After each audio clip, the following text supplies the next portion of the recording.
Salam alaikum la famille, salam alaikum les amis, bonjour à tous les supporters du football, de la balle ronde et de l'équipe nationale d'Algérie. Bon les amis, je viens à vous pour la partie 11 de l'histoire du football algérien. Mais avant ça les amis, avant de démarrer cette histoire ensemble, n'hésitez pas à liker, n'hésitez pas à partager, car c'est l'histoire de tous les Algériens et toutes les Algériennes, sans exception. Et surtout vous abonner si ce n'est pas déjà fait à la chaîne Renard des Surfaces, la chaîne qui parle, la chaîne qui vit, la chaîne qui respire le football. Donc les amis, la partie 11 de l'histoire du football algérien. Qu'est-ce qui s'est passé?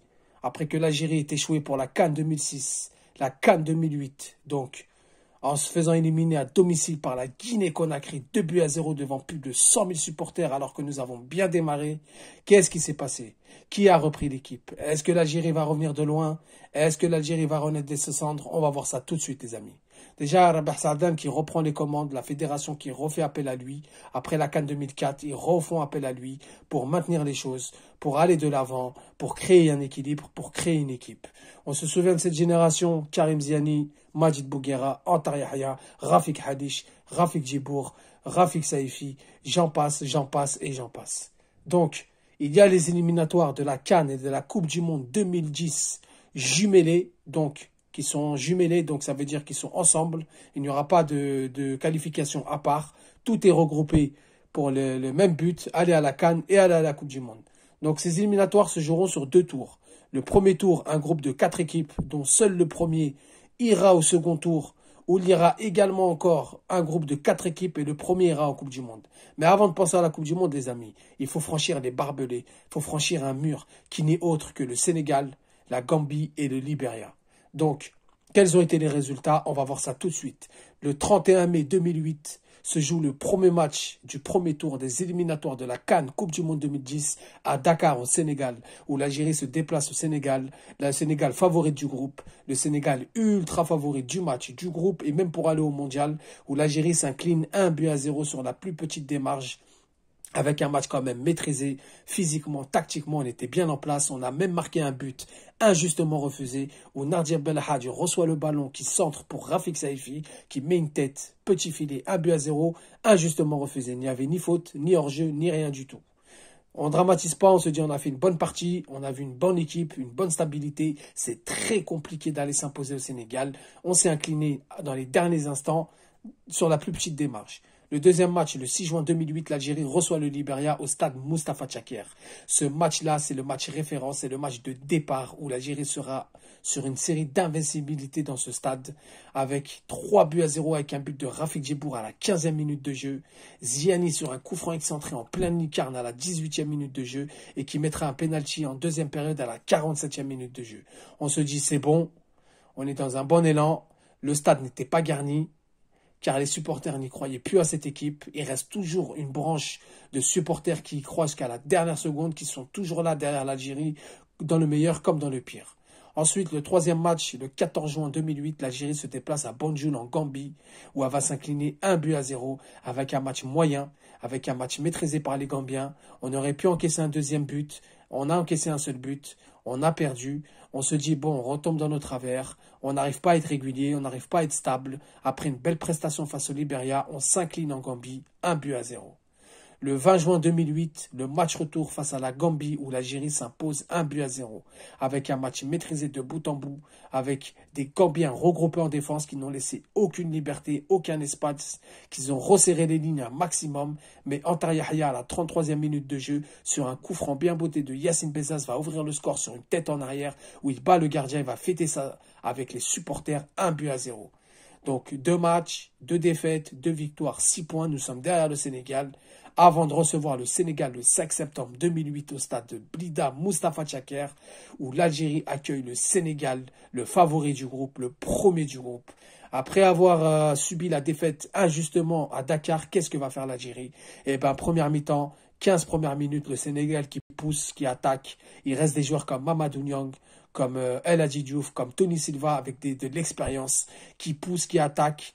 Mais l'Algérie, petit à petit, va prendre le dessus, va attaquer. Karim Ziani, le faux follet, qui n'arrête pas d'alerter la défense, qui n'arrête pas de donner des bons ballons dans le dos de la défense, s'est même créé une occasion, a failli ouvrir le score dans les derniers instants de la première mi-temps, en effaçant un joueur sénégalais, en crochetant un autre joueur sénégalais, frappe qui passe pas loin de la lucarne, 0 partout à la mi-temps.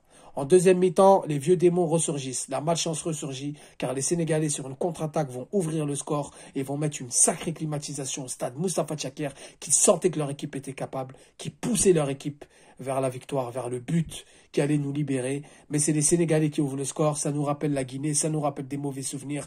Mais sauf que cette fois-ci, nous avons une génération de guerriers, une génération qui ne lâche pas l'affaire jusqu'à la dernière seconde. Et Yacine Bezzaz qui égalise à la 60e minute de jeu après un sacré numéro dans la défense, qui détruit la défense, qui pulvérise la défense, qui met une frappe contrée par le Sénégalais, un but partout. Le stade exulte, le stade pousse, ils ont raison, car Saïfi, 7 minutes plus tard, sur un centre de Nadir Belhadj, Yacine Bezzaz qui remet de la tête, Saïfi qui reprend de la tête, une action venue d'ailleurs, une action venue des grandes écoles européennes, qui met une tête, petit filet, 2-1. Le stade exulte, les supporters dans les cafés exultent, dans les voitures, en prison, en garde à vue, partout, en asile psychiatrique, partout où il y a un Algérien, il exulte, car l'Algérie a la chance d'aller au second tour, a la chance de gagner ce match, 2-1. Yahya remettra un troisième but, 3-1 à la 73e minute de jeu, avant que le Sénégalais réduise le score à 3-2. L'arbitre siffle le match, l'Algérie gagne, l'Algérie passe première avant la dernière journée face au Libéria, et c'est propre, et on commence à y croire, et tout le monde y croit, car le stade était vraiment rempli. Le 11 octobre 2008, on se déplace au Libéria en même temps que le Sénégal reçoit la Gambie. Donc le Sénégal, qui a un point derrière nous, gagne 1-0 face à la Gambie. L'Algérie qui fait 0-0 face au Libéria. On n'arrive pas à marquer. On sent qu'on ne va pas marquer. On sent qu'on tient le match nul. À la 87e minute de jeu, la baraka, la chance est de notre côté car la Gambie égalise à la 87e minute de jeu face au Sénégal. Alors que le Sénégal avait la victoire au bout. Le Sénégal a dominé le match. Le Sénégal se pensait qualifié. Mais à la 87e, les Scorpions piquent les Sénégalais. Un but partout. L'arbitre siffle le match, l'Algérie qui finit première, le Sénégal qui part en bagarre générale, en émeute. C'est vraiment la panique à Dakar. L'Algérie est qualifiée pour le second tour. Le second tour, on ne sait pas encore sur qui on va tomber. On ne sait pas contre qui on va tomber. Il n'y a que des ogres. Il y a le Cameroun, il y a la Côte d'Ivoire, il y a l'Égypte, il y a le Nigeria, il y a l'Afrique du Sud, que des grandes équipes. Mais avant le tirage au sort, les amis, avant de vivre le tirage au sort, l'Algérie a fait un petit match amical face au Bénin le 11 février 2009 au stade Moustapha Tchaker où elle s'impose 2-1 avec un but de Abdelkader Rezal et Nabil Relas.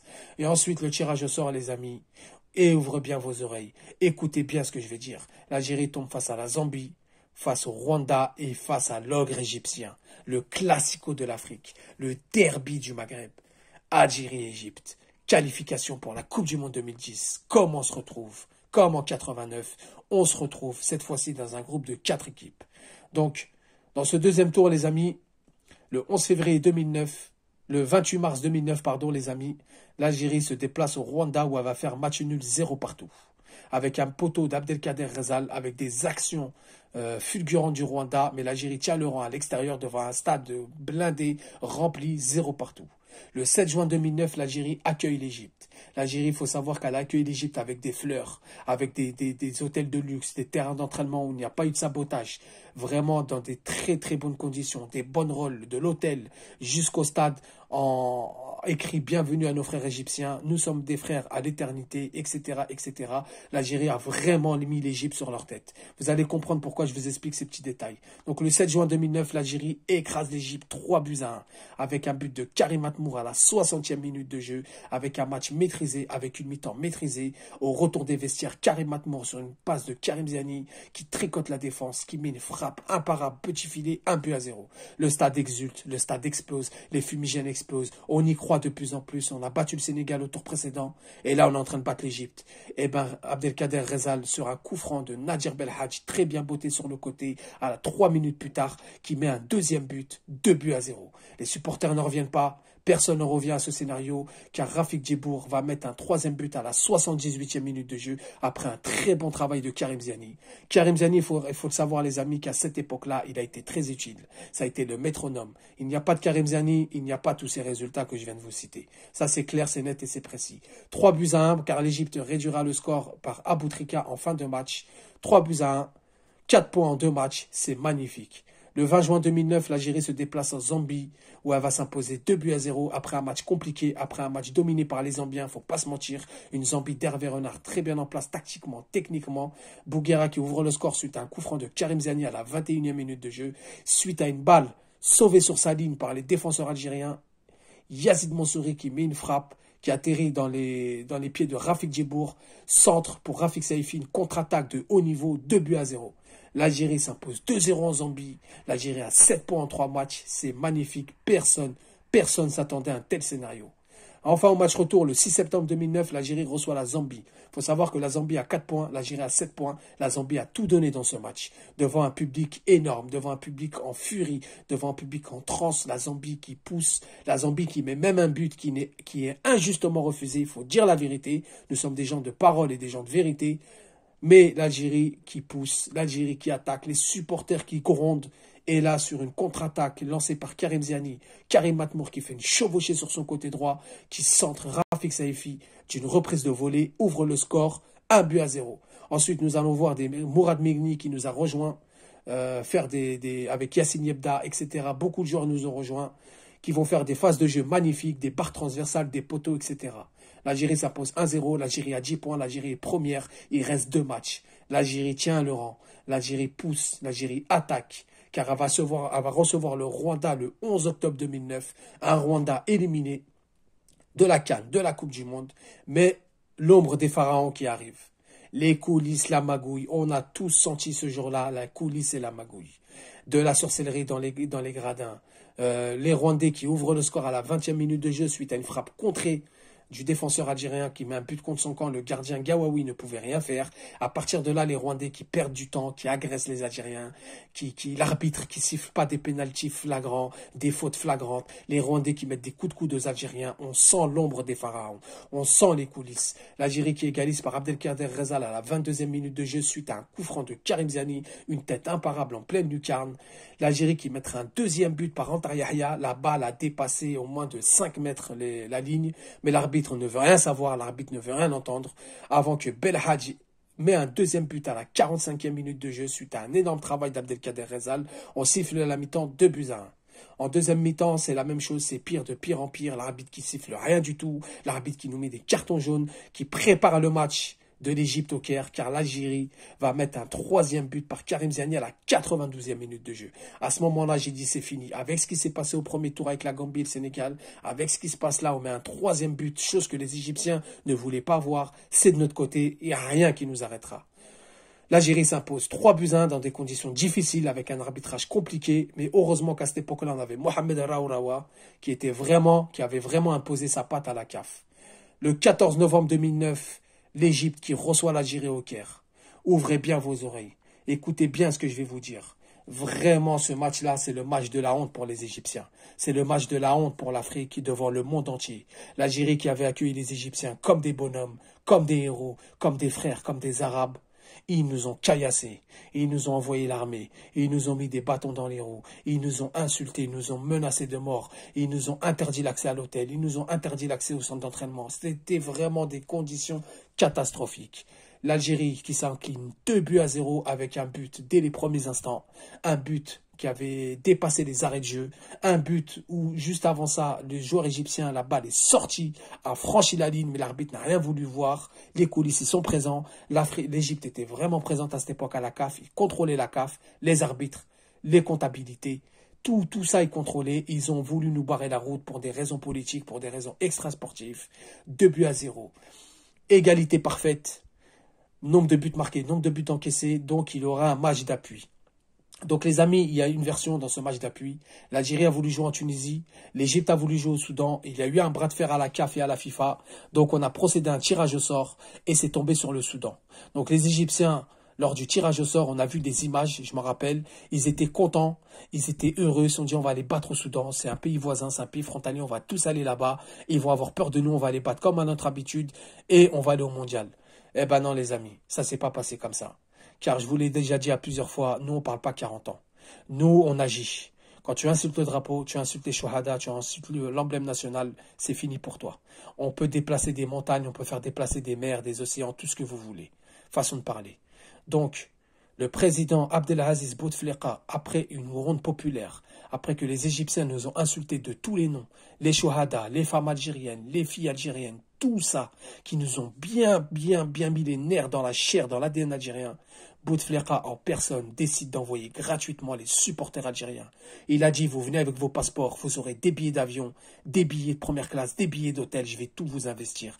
Allez chercher la victoire, allez supporter nos guerriers du désert. Et c'est ce qui s'est passé. Les avions décollent un par un, les supporters arrivent des 4 coins du monde. Canada, Belgique, France, Allemagne, Angleterre, États-Unis, Brésil, Chicago. Ils arrivent de tous les 4 coins du monde pour aller sauver la face des Algériens, pour aller sauver l'honneur des Algériens. On a été au Soudan et le président Abdelaziz Bouteflika, la veille du match, il s'est entretenu avec le président soudanais. Il lui a dit, je veux sécurité maximale, je veux que mes supporters soient VIP, sinon vous en payerez les conséquences. Et c'est ce qui s'est passé. L'Algérie reçoit l'Égypte dans un stade archi-comble, avec un stade vraiment magnifique à la cause algérienne, à la cause palestinienne, à la cause de tout ce que vous voulez. C'est comme ça que tout le monde a vu, que tout le monde a entendu.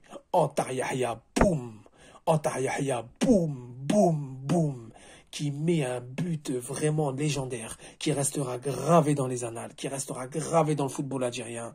L'Algérie s'impose dans un match vraiment électrique, hélicoptère, police, gendarmerie, militaire, supporters algériens, qui étaient tous là, des taulards, des gens qui sortaient du prison, des intellectuels, des avocats, tous des vieux, des vieilles, tout ça parce qu'on a insulté notre emblème. Gagner dans les règles, c'est une chose. Gagner dans ces conditions comme ça et nous hagal, jamais on se laissera hagal. Donc c'est comme ça que le match, que les héros de Omdurman avec un Chaouchi en feu, avec un Antar Yahya, boum, qui a mis une frappe imparable à la Marco van Basten, qui qualifie l'Algérie pour la première fois depuis 1986 à la Coupe du Monde. C'est comme ça que ça s'est passé, les amis. C'est comme ça que la génération a brillé. Le prochain épisode spécial Coupe du Monde 2010, avec la même génération, avec des joueurs qui vont arriver, comme Fouad Kadir, comme Adnan Guedjoura, comme Mehdi Lassen, une préparation un peu chaotique. On en reparlera ça dans la partie 12. En attendant, j'espère que ça vous a plu. En attendant, je vous dis salam alaikum, que la paix soit sur vous.